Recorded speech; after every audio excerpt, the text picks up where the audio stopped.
Have you guys seen the Sound of Freedom? That movie? No, there's some good No, movies that not I've yet. seen lately. I have to see that one.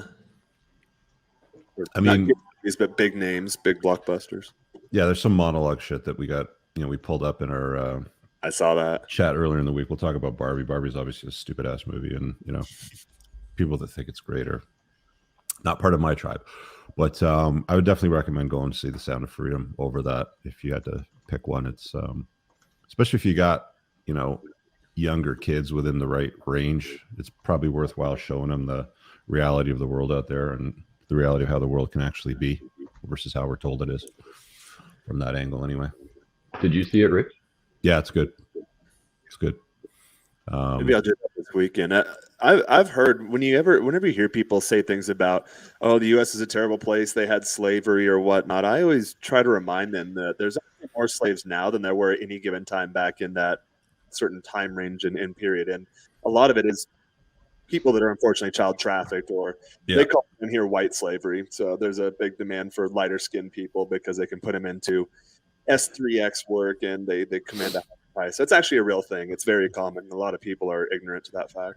Yeah, they make a big deal of it. I guess publicly, I saw a lot of people trying to condemn, Colombia as a result of that film, and it's like, dude, that's just one place it happens, and it's probably not even responsible for the largest percentage of child work in that area versus other parts in the world. Very often, is it?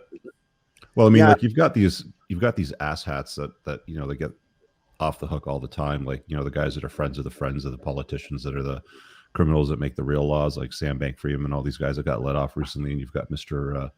Pedophile Island with all these presidents and billionaires that visited. Yeah. So this is just a small, part of the puzzle, but it does exist. It's a reality. If you have small kids, you should definitely make them aware of how the world actually works, because they get fed a lot of bullshit that they don't really understand. So anyway, what's the figure? I just looked it up. There's an estimate of 112,500 prostituted children in the U.S. So that's disgusting. Yeah, that's quite a bit. Ideally it would be zero, but that's a lot. That's inside the U.S. alone. Yeah, and they're trying to normalize this behavior. They're calling it what's the phrase? The woke phrase they use for it, like minor attracted person or something like that, or some. Isn't that disgusting? Yeah. Isn't it? Let's just I hate how mainstream media and how these the optics of these politics and these sound bites that they use it's like kinder, friendlier versions of something that's shit. It's like, if it looks like shit and it smells like shit, can we just call it shit? Can we stop pretending that it's something that it's not? Like body positivity, being a big fat.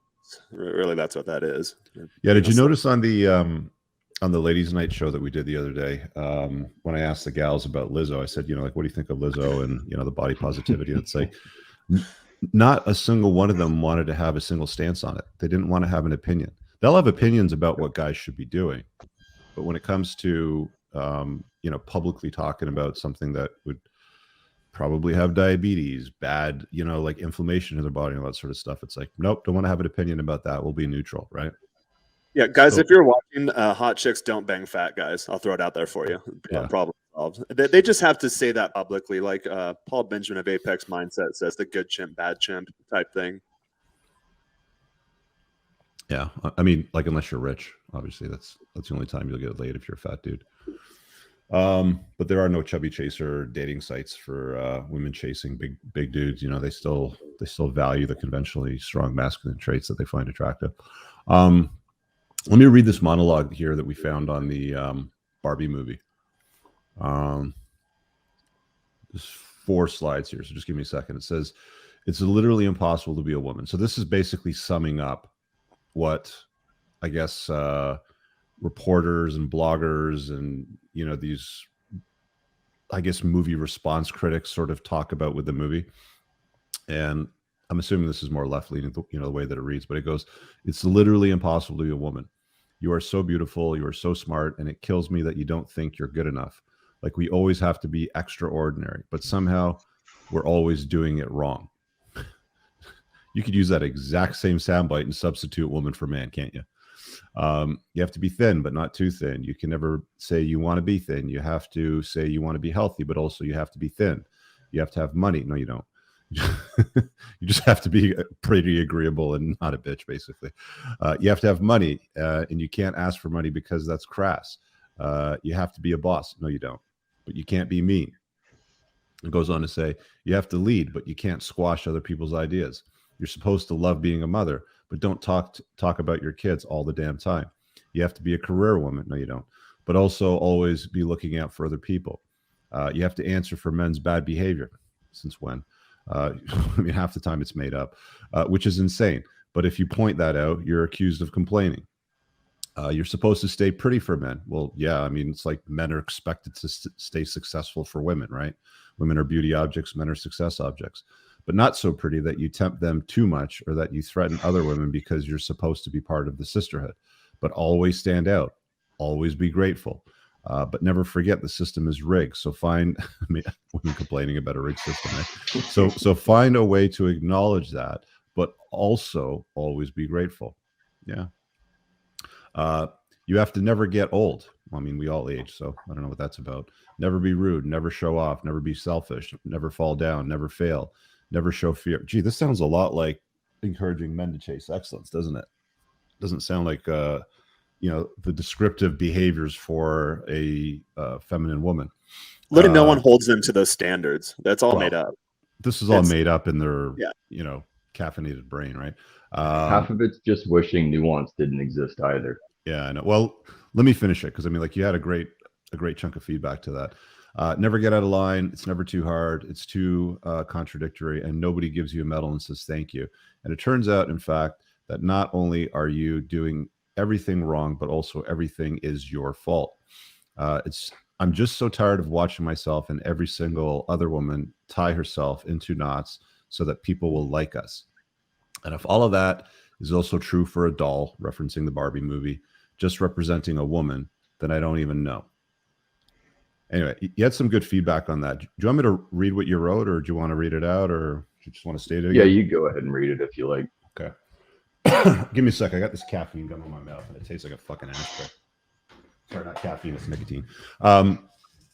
So Jake said, I say it all the time, women's worst opponents and judges in social regards and beauty standards is other women. Female media culture, magazines, blogs, etc., are the ones setting more convoluted, ridiculous standards, preaching that it is what men want. Women reading this garbage blame men because they're told that it's men that set those standards, when in reality it's female mainstream media and the beauty industry that just constantly looking for more red meat and bullshit to talk, so they aren't cast into irrelevance. They've been tricked into mass consumerism, tuition, clothes, makeup, shoes, etc., tapping into their competition anxiety drive, and we've taken the blame for it. Most men just want a chick that's pleasant in behavior, on the eyes, and in bed, and no money telling women not to rack up student debt. There's no money in telling women not to rack up student debt, not to blow money on shitloads of makeup, and not to fill their faces with boxed wine and food delivery. It's a little bit of reality. It's a cold, hard truth, I suppose.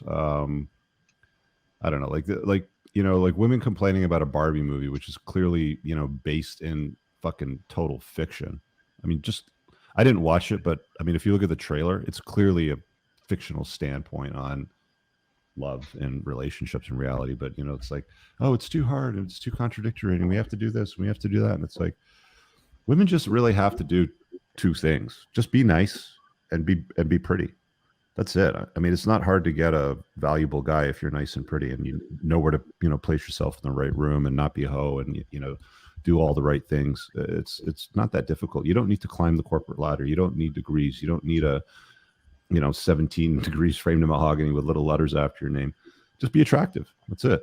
Be attractive and nice. I really hope you guys enjoyed that clip. If you want to watch the full-length podcast, you can find that over here, that clip's from. If you're newer to the channel, make sure you hit subscribe over here. And pinned down below in the top comment, you'll find a bunch of useful links to my website, my supplement line, books, and a bunch of other stuff. Have an amazing day. Peace out.